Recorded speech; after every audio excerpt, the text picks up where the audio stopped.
प्रणाम मित्रों। तो अष्टांगिक मार्ग की साधना में भगवान बुद्ध ने अगला उपदेश जो अपने शिष्यों को दिया वो था सम्यक प्रयास का। भगवान बुद्ध जब घर छोड़कर वन में साधना के लिए निकल पड़े तो उस मार्ग पर चलते हुए उन्हें उस समय के जो बड़े से बड़े सन्यासी थे उन सब के पास से गुजरना पड़ा और उन सभी ने उनको जो जो रास्ता बताया उस रास्ते का उन्होंने 100% पालन किया।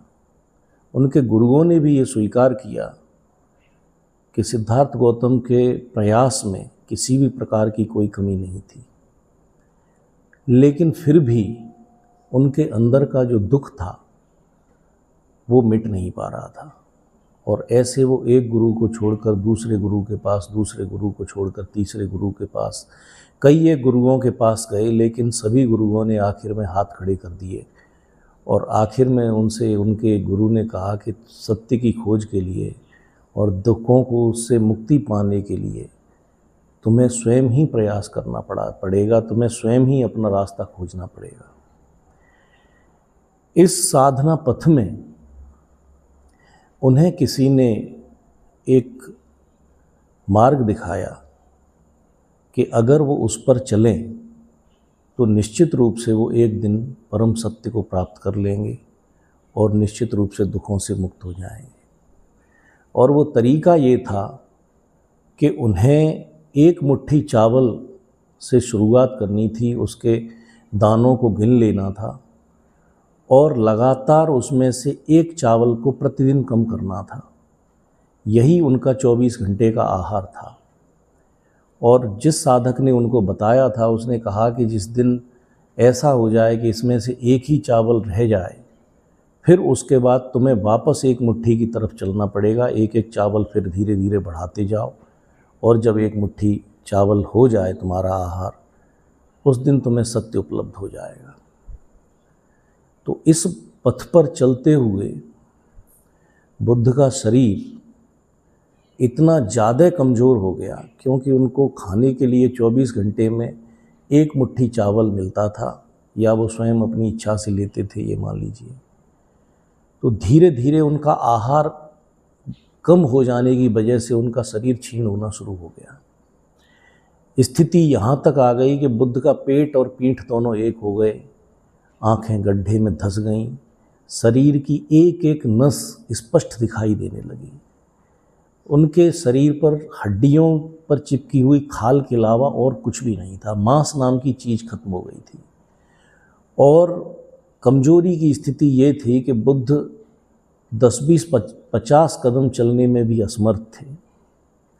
ऐसे में एक शाम निरंजना नदी को पार करते समय, जबकि वो बहुत कमज़ोर और बहुत पतली नदी है, कोई ऐसी बहुत बड़ी भारी नदी नहीं है, बहुत पतली धारा उसकी बहती है, लेकिन बुद्ध के शरीर की स्थिति इतनी ज़्यादा कमज़ोर थी कि उस नदी को पार करते में बुद्ध उस नदी में गिर पड़े और खुद को संभालना भी उनके लिए बेहद मुश्किल हो गया।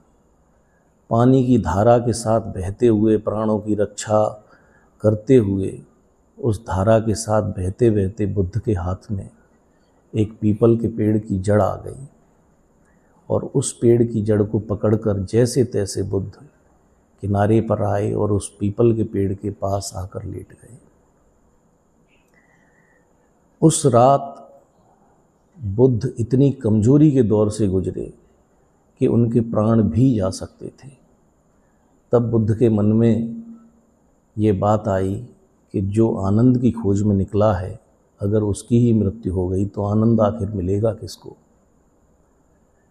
ऐसे पूरी रात बुद्ध की ध्यान के साथ वहाँ कटी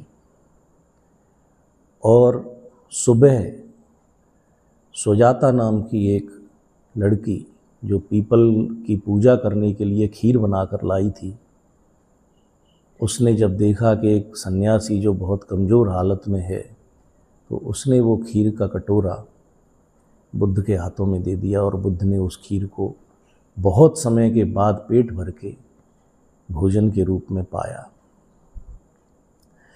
जब आगे चलकर बुद्ध को ज्ञान प्राप्त हुआ तो बुद्ध ने अपने शिष्यों को इस बात का उपदेश दिया कि जीवन में कभी भी आपको बहुत कठोर साधना की तरफ नहीं जाना है। आपका ध्यान के प्रति जो प्रयास हो वो मध्य में रहना चाहिए। ना तो परमात्मा की प्राप्ति या सत्य की प्राप्ति के मार्ग पर चलते हुए आपको बहुत कठिन तपस्या करनी है और ना ही साधना को बिल्कुल छोड़ देना है। इस प्रयास को भगवान बुद्ध ने सम्यक प्रयास कहा। सम्यक प्रयास का अर्थ है कि मध्य में रहते हुए साधना करनी है।